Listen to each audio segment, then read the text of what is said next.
Hello and welcome to the third rail. This week we will be looking at my Märklin 7186 turntable. You might have seen it on one of my running videos. Lovely model. Appeared in the catalogue in 1958 and remained there virtually unchanged until 1993. At which point it was replaced by a subsequent model called the 7286, which was a collaboration with Fleischmann, if I'm not mistaken. It's still a popular model, despite having been out of production for so long. It's very noisy though, as you can hear.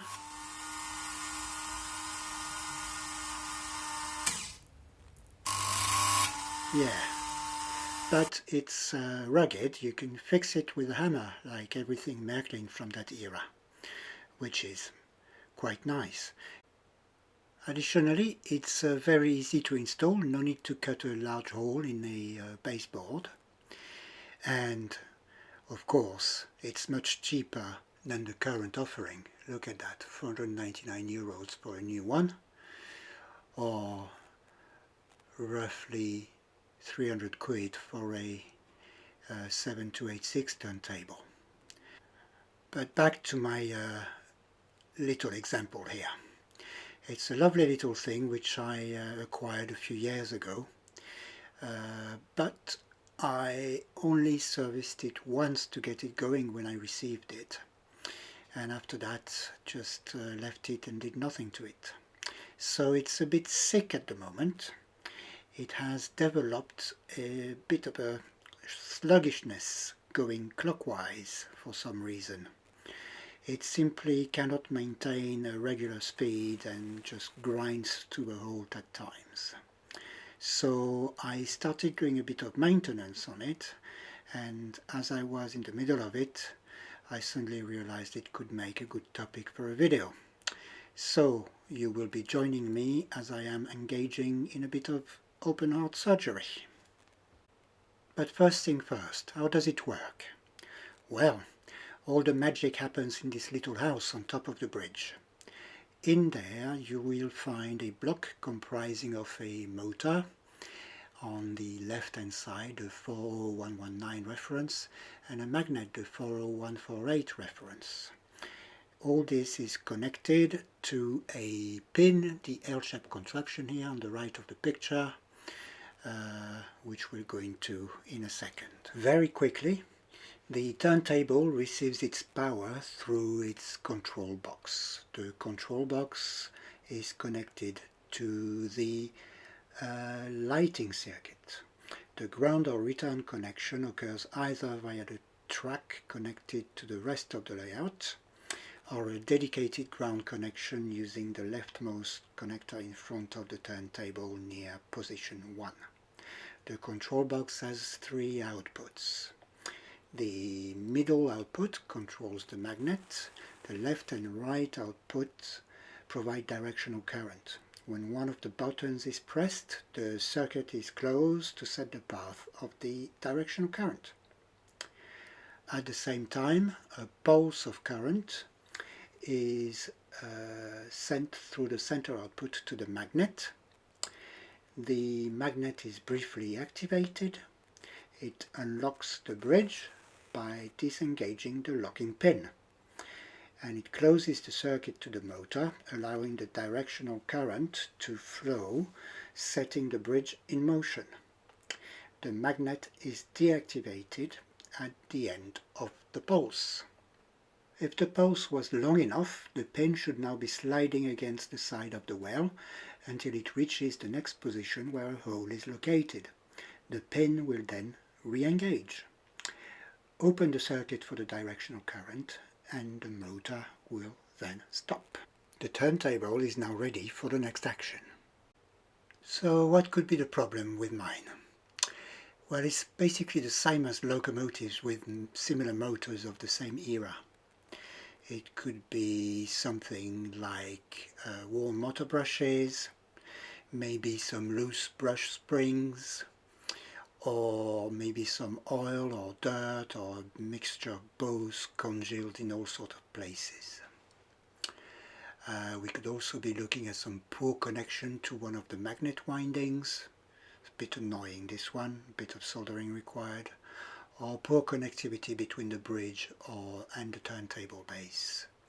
Now that could be due to bent base or bridge, or maybe some of the bridge connectors which would need adjusting, or maybe something with the slip ring. It could be dirty or oxidized. It could also be, of course, a mixture of all the above. There's only one way to find out. We're going to have to open this turntable and have a closer look. And you're now joining me in the middle of my maintenance work. As mentioned before, I didn't really plan this video. I was in the middle of it, or just starting, and then I thought it might be a good idea to film the process. Now, I already checked the brushes, and I did find that one was a bit worn, so I replaced it, but it didn't improve the behavior in any way whatsoever. So I am now looking at the turntable a bit closer, and I'm unplugging it and disconnecting it from the tracks so I can access the C-clip located under the base to be able to lift the bridge. So I am removing the C-clip as gently as possible. There we go. And we're going to pick it up and put it to the side. That's it. And now we should be able to lift the base and release the bridge. There we are. Quick look at the base. That's how it should look like. There's no, you see all the wires are arranged properly, and that's the slip ring that transfers the power to the bridge. So I'm doing a quick visual inspection of the bridge. Here we've got a little washer that's supposed to transfer the ground to the bridge. Nothing looks massively wrong, although maybe looking at the red cable next to the choke in front of the motor plate, the solder joint doesn't look that great, but apart from that, doesn't seem to be that bad. Right, we're gonna have to look at it. Let's move that cable out of the way and start unscrewing the motor housing. For your benefit, we are going to fast forward through that bit. I'll take care of removing the screws, inspecting them. There was a bit of fat on there, and I'm also removing, of course, the motor brushes, which I'm doing right now. There we go. All done. Right, we can then move on and remove the motor plate now. So we're going to have to push a few cables out of the way to get some access. We'll pull that out gently. That's not coming. I need to move the choke at the back a bit. There we go. It's free. Ah, I did see that one of the solder joints didn't look that good. It's come off. Well, that could explain some of the issues, but let's have a look at the armature now. Well, it doesn't look too bad. I think I did a relatively good job at my last servicing. There's a bit of fluff here and there. But apart from that, nothing. Yeah, can't see anything major. Let's put that to the side and move on to having a look at the motor housing itself. Right, so we've got this cable and this poor solder joint. We'll take care of that later. I've got my soldering iron already heating up. I kind of, come on, focus. Getting there. There we go. No, not yet. Ah, there we go. Yeah, well, there's a bit of grease here and there, but it doesn't look that bad. The gear seems alright, that moves. I need to take the winding out to see exactly what's happening from a bit closer. I think the gear is a bit sluggish in one direction, but I'm not sure. So let's take that winding out. Ugh. It's a bit of a squeeze. Just want to make sure I'm not going to destroy anything. No. Let's have a look. Just a matter of applying a bit more force, I think. Come on. I'm doing this standing as well, which is not the best position to be in. There we go, it's out. Right, let's move everything to the way. Yeah, it's a bit dirty in there. I didn't go in there last time. Right, well, we're going to have to clean up a bit, and then so that we can see what we've got to deal with. So again, I'm sparing you the details and fast forwarding. So a few cotton buds, a bit of IPA. I'm trying to remove as much as possible of the grease and other dirt that's all been accumulating there. I'm also looking at the underside of the bridge and cleaning a few connectors here and there. There's nothing massively wrong on that side. Well, massively. There's nothing wrong at all. It's just a bit dirty here and there, that's it. So, after my cleaning, I then looked at this rod here. It moves okay in one direction, but it's much slower in the other direction. So I decided to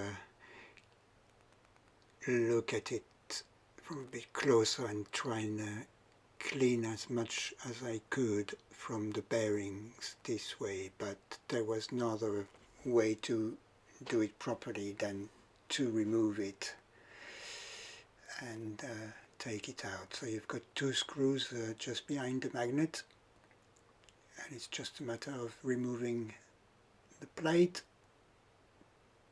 Whoops, dropping screws, but that's okay, they're not flying on my baseboard cover. There we go. So two screws, and we're going to remove the plate so we can extract the rod with the corkscrews. Right, let's have a look a bit closer. It's a clutch system. So you've got the cog that gets driven by the motor, and there's a plate that pushes against it, which is isolated from the spring by a metal washer, and between the two you've got a rubber washer. Anyway, I'm cleaning anything I can access and see, so it's as good as possible.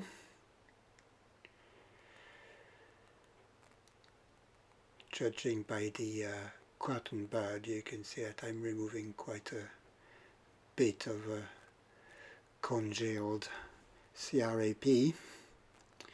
So you can push the clutch plate back on the spring. As you can see, there's a bit of grease residues that are stuck on the shaft. So just going to get rid of it.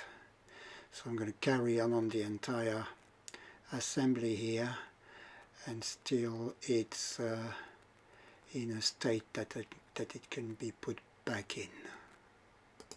So I've also cleaned the bearing for the assembly, but now I'm concentrating on the cog in the motor housing. I'm removing some fluff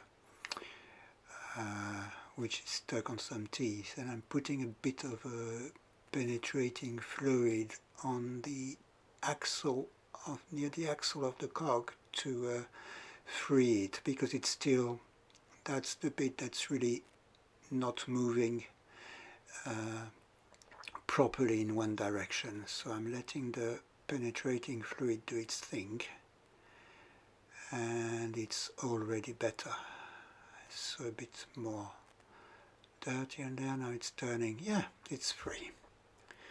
So we might have fixed part of the problem now. I just need to remove the excess of fluid and other bits from the cork. There we go. And we should be ready for the next step. What, we're ready to put the clutch assembly back. I'm just applying a tiny bit of lithium grease on the end of the rods, or the shaft. I think that's what you say in English. I'm not sure. Anyway, so grease applied. We're now going to take the bridge and slide the assembly back in. So first hole, come on. I'm doing this while standing. Remember, I don't shake that much usually. Well, I don't think so anyway. Pushing the lever. There we go. And we're going to take the little plate, just do a last bit of cleaning, and we should be able to reattach it now. So you've got to put it back in its little slot, and then you've got 2 screws to put back in. There's no adjustment to do, it's a fixed position. Right, so first screw goes in. I'm going to fast forward until I'm finished.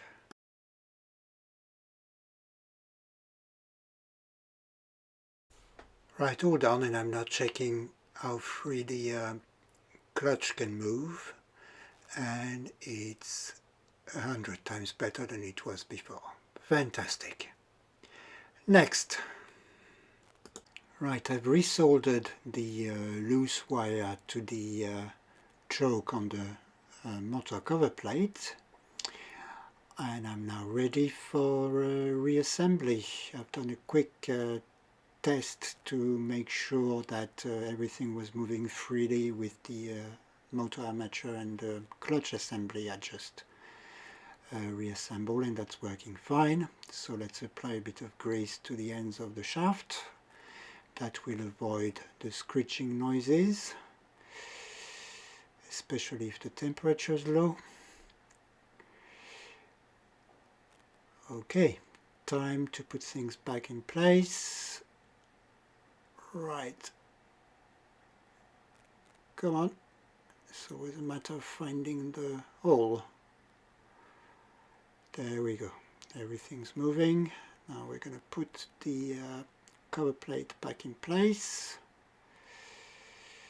I'm just doing a final check to make sure I haven't forgotten anything, and getting my orientation. How does that plate go back in? Right, I need to put the carefully bend the magnet choke back,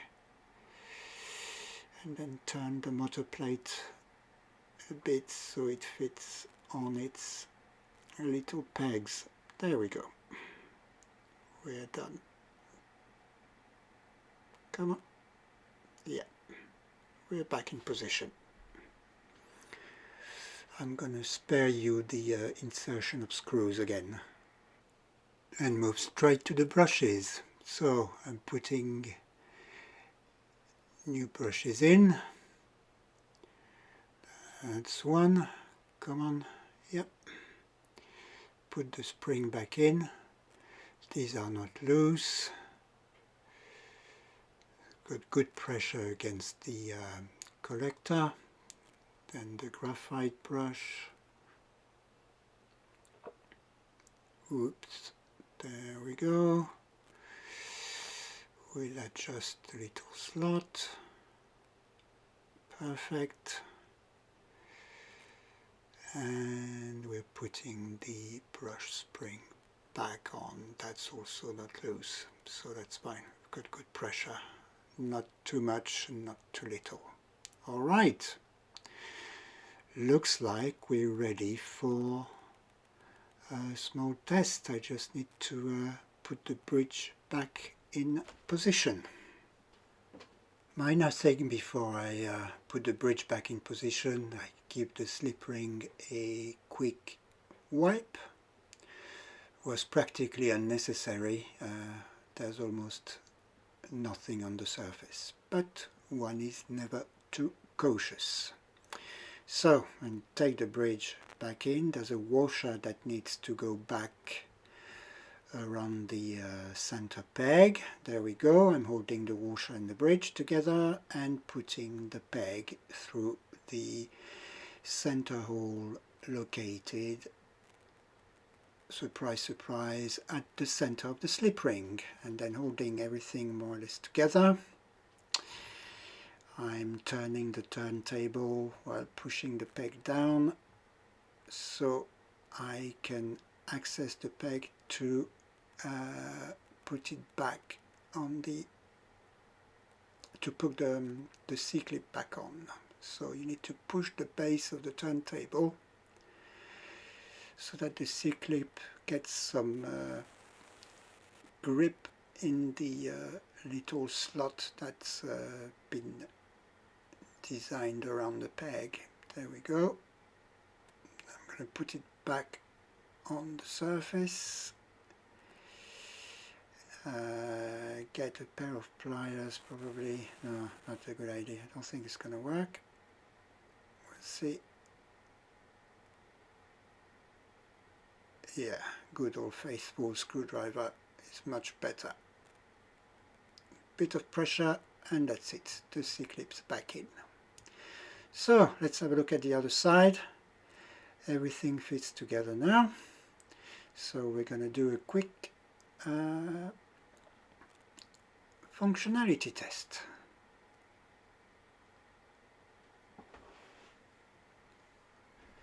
There we go. The connectors are back in. And I just need to go to the control box, which is in front of the layout, and see if that's going to work.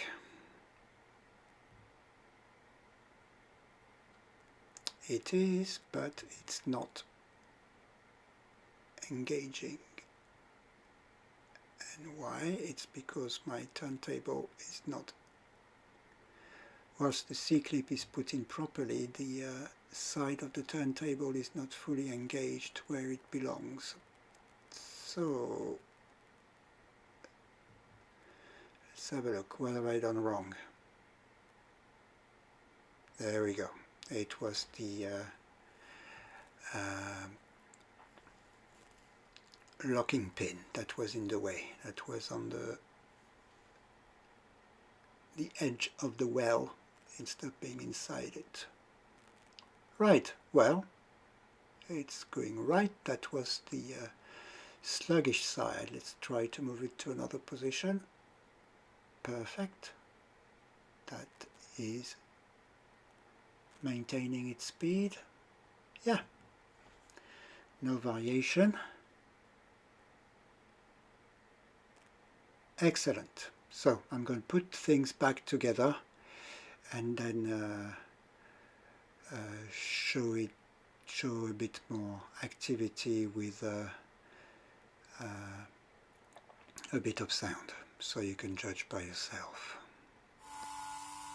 Right, and a bit of Märklin oil later on some of the cogs, and after reassembling or reattaching the little house on the bridge, I'm now operating the turntable in both directions just to see how well it behaves.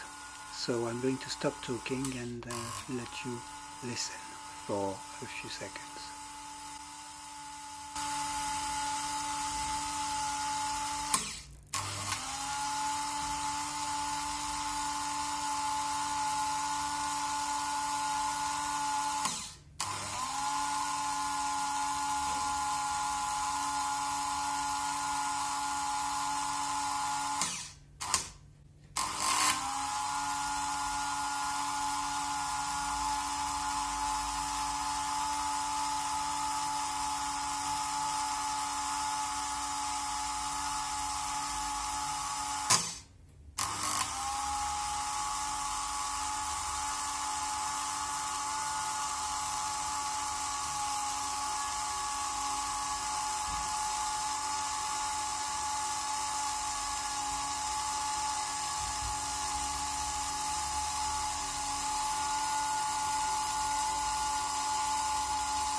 Right, I think we've had enough noise now.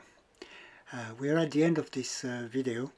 I hope some of the information I provided will be useful to somebody,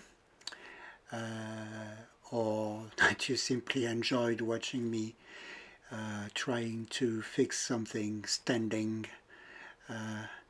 in a very cold garage with a funny light on my head. Anyway, I very much appreciate you staying with me that long. So thank you very much, and thank you to the recent subscribers. It's always nice to see people are interested in what I'm doing. Very rewarding. Many thanks again, and bye for now, until next time.